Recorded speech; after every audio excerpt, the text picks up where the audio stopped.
슬라이드 하나를 더 추가해 보실 건데, 자, 슬라이드는 홈에 가셔서 새 슬라이드를 이용하시면 된다고 했고, 비너화면 선택해서 추가로 하나 더 넣겠습니다. 앞에서는 이제 기본 슬라이드를 이용하시는 방법을 보여드렸고요. 자, 이번에는 비너화면을 선택을 하나 하실 건데, 이 비너화면에서 아무것도 없을 때 저희가 이제 앞에서 했던 슬라이드들은 다 텍스트 상자가 있었죠. 자, 이렇게 텍스트 상자가 있었어서 그냥 입력만 했던 거예요. 근데 만약에 비너화면에 아무것도 없는 상태에서 글자를 입력하려면 파워포인트는 원래 커서가 없죠. 언제만 보이냐면 텍스트 상자 안에서만 커서가 보여요. 삽입에 가시면 텍스트라는 그룹에 텍스트 상자가 있고 거기에 가로 텍스트 상자 그리기라고 보이시죠? 글씨를 가로로 쓸 때는 가로 텍스트 상자 그리기, 세로로 할 때는 세로 텍스트 상자를 선택하시면 돼요. 가로 텍스트 상자 그리기를 하고 안에다 드래그를 하거나 클릭을 하시면 이제 안에 이렇게 박스가 만들어지면서 글씨를 쓸 수 있죠. 가로 텍스트 상자라고 입력을 한번 해볼게요. 자, 이렇게 해서 입력하실 수 있고 아무것도 없는 상태에서 글자를 입력하실 일이 생기게 되면 이제 저희가 가로 텍스트 상자라는 걸 이용하실 줄 알아야 된다 그런 얘기입니다. 다시 한번 해볼까요? 자, 삽입에 가시면 텍스트 그룹에 텍스트 상자, 가로 텍스트 상자 그리기를 선택하시고 화면에 클릭하거나 드래그 하시면 되세요. 가로 텍스트 상자 라고 연습으로 한번 해보시고 하나 더 해볼게요. 그래서 글씨를 혹시 세로로 쓸 일이 생기게 되면 세로 텍스트 상자를 이용해서 드래그 하거나 클릭하셔서 글씨를 쓰시면 지금처럼 글씨가 자동으로 엔터를 안 쳐도 세로로 글씨가 써지게 되죠. 글꼴을 좀 바꿔볼 건데요. 자, 홈에 가시면 글꼴이라는 그룹에 저희가 이제 글꼴을 바꾼다거나 적당한 걸로 한번 해보세요. 글꼴을 바꾸시고 이제 크기를 지정하고 글자 색깔이나 자, 이런 건 안 알려드려도 다 하실 수 있어요. 글꼴 부분에 글꼴, 크기, 글자 색깔 그 다음에 진하게 하고 기울림하고 그림자까지 한번 해볼까 합니다. 파워포인트에서는 글씨를 쓰려면 이 글자를 쓰실 수 있는 뭐가 필요해요? 텍스트 상자가 필요해요. 만약에 아무것도 없는 상태에서 글자를 쓰실 일이 생기게 되면 삽입에 있는 텍스트 상자를 활용하셔야 된다는 거 하나 기억해 두시고 그리고 그 상자에 여러 가지 이제 속성을 좀 정해 보시도록 할게요. 자, 홈에 가서 글꼴 부분에 글꼴 크기, 진하게 기울림에다가 그림자 그 다음에 글자 색까지 넣어봤네요. 만약에 지금 여기에 들어간 속성을 그대로 여기하고 여기에다 적용을 해볼까 해요. 그러면 앞에서 했던 작업을 다시 또 한번 해보시면 되겠죠. 서식 복사라는 걸 하나 알아두시면 편하세요. 자, 커서를 박스 안에다 두시고 홈에 가시면 클립보드라는 그룹 안에 여기 부처럼 생긴 게 있어요. 서식 복사라고 있으시고 그 서식 복사를 누르신 상태에서 이 가로 텍스트 상자 부분을 드래그 해주시면 이렇게 똑같이 만들 수 있죠. 한번 더 해볼게요. 자, 안에다 클릭하시고 서식 복사를 누르시면 이 안에 들어가 있는 여러 가지 서식을 복사해서 내가 드래그하는 곳에 똑같이 만들 수 있어요. 자, 이걸 뭐라고 한다고요? 서식 복사라고 한다까지를 알아두십니다. 이 상자 자체를 복사하시는 방법이 있죠. 복사해서 쓰시면 되는 거가 맞긴 한데 서식 복사를 이용하시면 편하실 거라고 얘기하는 거죠. 한번 더 해볼까요?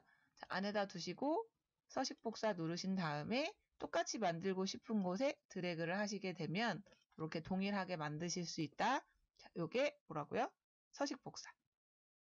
만약에 아무것도 없는 상태에서 텍스트 상자가 필요할 때가 있다고 말씀드리는 거예요.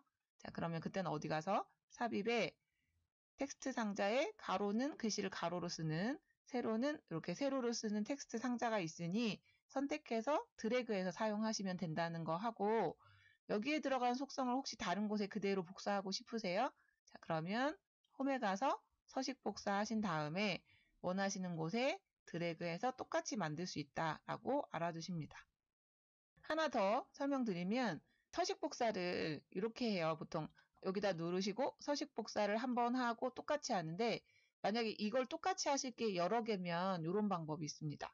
서식 복사를 더블 클릭을 해요. 더블 클릭. 클릭이 아니고 더블 클릭을 한 다음에 드래그 하시고 나도 이 붓이 계속 유지가 되는 게 보이시죠? 그러면 또 드래그하면 계속 유지가 된다는 얘기죠. 그래서 이제 차이 하나 기억해 두실 게 서식 복사를 한 번 누르시잖아. 그럼 한 번만 복사를 하는 거예요. 두 번을 더블 클릭하시잖아요. 그럼 연속으로 복사가 가능합니다. 그거까지 같이 알아두시면 되겠네요. 다 좀 지워볼 건데 크게 드래그 하시면 이 드래그 크게 하신 영역에 들어가 있는 모든 객체는 선택이 가능하세요. 다 잡아서 딜리트하고 제거 한 번만 해보실게요. 텍스트 상자를 한 번 더 넣어보실 건데 삽입에 가시면 텍스트 상자가 있고 가로 텍스트 상자 그리기에서 드래그를 하나 하신 후에 자, 파워포인트 2016 배우기라고 하나 써볼게요. 2016 배우기라고 하나 써보시겠습니다. 자, 이렇게 해서 여기 제목을 이런 글씨를 제가 이제 아까 하셨던 것처럼 홈에 가서 글꼴 크기 뭐 색깔 같은 거를 변형해서 예쁘게 만드실 수도 있지만 저희가 이제 워드아트라는 기능이 있어요. 도형서식이라는 메뉴가 뜨시는 게 보이실 건데요. 그 도형서식을 누르시게 되면 워드아트 스타일이라는 부분이 있어요. 자, 워드아트 스타일이라는 부분이 있고 여기를 이제 펼쳐서 보시면 이제 글자에 이런 속성들을 넣으시겠다라고 할 수 있는 메뉴가 있다고. 그래서 여기서 이제 뭔가 하나 이렇게 눌러보시면 이게 그대로 적용이 되는 게 보이세요. 홈에 가서 글자 크기는 좀 늘리시면 될 거고. 자, 그래서 이제 뭘 얘기해 드리려고 하는 거냐면 이제 글자에 이렇게 그림자를 넣거나 뭐 이런 걸 하려면 원래 홈에 가서 이 글꼴 부분을 활용을 해야 되는데 일반 글씨를 워드아트로 바꾸는 방법을 보여드린 겁니다. 다시 보여드리면 삽입에 텍스트 상자를 이용해서 글씨를 하나 썼어요. 파워포인트 2016 배우기라고 썼는데 이걸 예쁘게 꾸미려고 하니까 아시는 방법이 홈에 있는 글꼴을 이용한다는 거는 알고 계시는데 이걸로 할 수 있는 게 그렇게 많지 않다고요. 자, 그래서 조금 더 예쁘게 할 수 없을까요? 라고 해서 생각해낸 게 워드아트라는 거예요. 그 워드아트를 넣는 방법이 두 가지인데 하나는 글씨를 워드아트로 바꾸는 거예요. 자, 그거는 도형서식에 가시면 워드아트 스타일이라는 게 있고 얘를 눌러서 펼쳐서 여기에서 적당한 모양이 있으면 원하는 모양이 있으시면 선택하시면 된다고. 글씨가 좀 작으니 글자 크기는 키우시면 될 건데 일반 글씨로는 이렇게 안에다가 뭘 할 수 없어요. 이렇게 빗금이나 이런 걸 넣으실 수 없죠. 이걸 조금 더 예쁘게 만드실 수 있는 방법이 있다고요. 이런 일반 글자를 이렇게 예쁘게 만드는 방법이 있는데 이게 뭐라고요? 워드아트다. 방금은 제가 이 글씨를 워드아트로 바꾼 거죠. 일반 글씨를 워드아트로 바꿨어요. 그거는 도형서식에 가서 워드아트 스타일을 고르시면 된다고 얘기하는 거예요. 거기에 추가로 옆에 보시면 가가 3개 있는데 텍스트를 채우는 거, 안에 색깔 채우는 거, 그 다음에 테두리 바꾸는 거, 그 다음에 효과 넣는 것까지를 추가로 하실 수 있어요. 자, 이걸 뭐라고 해요? 워드아트라고 합니다. 워드아트. 그러면 제목을 하나 가지고 한번 해볼게요. 자, 1장에 오셔서 교육기획안이라고 보이시는 요게 있는데 자, 요 제목을 좀 예쁘게 꾸미고 싶어서요. 그러면 블럭을 정합니다. 이쪽에 혹시 도형서식이라고 뜨는지 확인하세요. 도형서식이라고 있으시면 누르시잖아. 그럼 이제 워드아트 스타일이라는 그룹이 있어요. 자, 거기에서 여기 화살표 3개 보이시죠? 이 화살표 3개 누르시면 이게 펼치는 게 가능하시다. 그래서 마우스 이렇게 올리시잖아요. 그러면 바로바로 바뀌는 게 보이실 거예요. 글자를 좀 어떻게 예쁘게 하면 좋겠는데 그걸 할 수 있는 게 뭐냐고 물으시면 지금 보시는 워드아트를 활용하시는 방법이 있다고 얘기를 하는 거죠. 마우스 올리기만 해도 어떻게 되는지 바로바로 보이시잖아요. 자, 이렇게 누르시고 그 다음에 이제 여기서 나오신 것 중에 이걸 했는데 뭐 마음에 안 드는 게 있다 그러면 자, 오른쪽에 가가 3개 더 있는데 첫 번째 가는 안에 색깔 채우는 거예요. 두 번째 가는 바깥에 테두리. 그 다음에 세 번째 가는 여러 가지 효과요. 그래서 이제 그림자를 준다거나 마우스 올리시면 바로 보여요. 반사한다거나 보이시죠? 그 다음에 뭐 네온을 한다거나 이렇게 해서 이제 마음에 안 드셔도 한 번씩 해보시고 예, 이렇게 다양한 효과를 넣을 수 있다는 걸 얘기를 하는 거죠. 이런 제목 같은 거는 조금 더 예쁘면 좋잖아요. 그런 걸 하실 때 워드아트를 활용하시면 된다고 말씀드려요.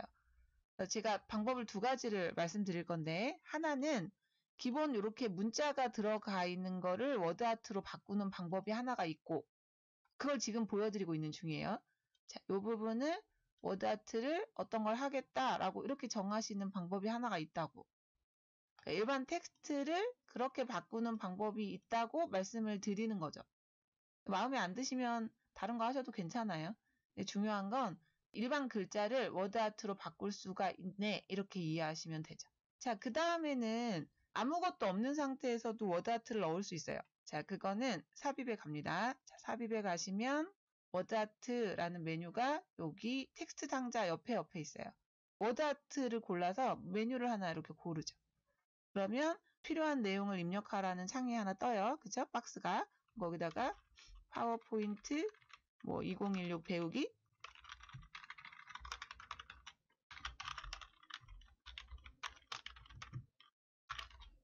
자, 이렇게 입력하는 방법도 있죠. 저희가 보통 이런 글자들은 일반 글씨로 쓰잖아요. 일반 글씨로 쓰는데 글자를 조금 더 예쁘게 하고 싶으세요? 그러면 워드아트라는 걸 활용하시면 된다고. 그래서 이렇게 글씨로 돼 있는 거를 워드아트로 바꾸고 싶으면 블럭을 정하신 다음에 도형 밑에 서식에 워드아트 모양을 가서 고르시면 되고, 그리고 추가로 옆에 있는 가 3개를 이용해서 바꾸고 싶은 게 있으시면 바꾸시면 된다는 얘기를 하는 거고, 요게 이제 시간 되시면 하나씩 보시면 돼요. 변환해서 이런 모양을 만드시기도 하고, 일반 글자를 워드아트로 바꾸는 방법도 있고, 아니면 아예 어떻게 하시는 방법도 있다고요? 처음부터 워드아트를 넣으실 수도 있다고. 자, 제목을 박스를 지우고 삽입에 워드아트 하시고 적당한 모양을 하나 고르신 다음에 교육, 기획안 이렇게 직접 입력하는 방법도 있다고 말씀드리는 거라고. 모양을 좀 주고 싶으면 아까 말씀드렸던 그 도형 밑에 서식을 이용해서 효과를 하나 주시면 돼요. 변환 같은 거 하시면 이런 모양을 만들 수도 있습니다.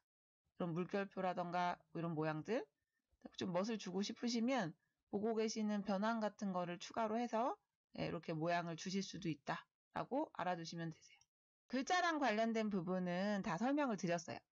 저희가 이제 슬라이드를 만드실 때 이제 홈에 가서 처음에 이제 새 슬라이드에서 원하는 슬라이드 모양을 선택하시고 안에다가 이제 필요한 내용들을 입력을 쭉 하잖아요. 그쵸? 입력하실 때 단계를 내리거나 올리거나 이런 거 하실 줄 알아야 된다는 얘기 했고요. 그 다음에 이런 제목 입력하시고 나서 그냥 그대로 뭐 써도 크게 상관은 없는데 조금 예쁘게 만들고 싶으세요? 그러면 어떻게 하시면 된다고요? 워드아트를 활용하시면 된다고 말씀드려요. 그 워드아트를 2가지 방법으로 할 수 있다고 말씀드려요. 내용을 입력하고 바꾸는 방법도 있고 아예 처음부터 어떻게 해요? 삽입에 워드아트를 눌러서 원하는 모양을 고른 다음에 내용 적으라는 곳에 연습 이렇게 쓰시고 고쳐서 쓰시는 방법도 있다 이렇게 얘기하는 거죠.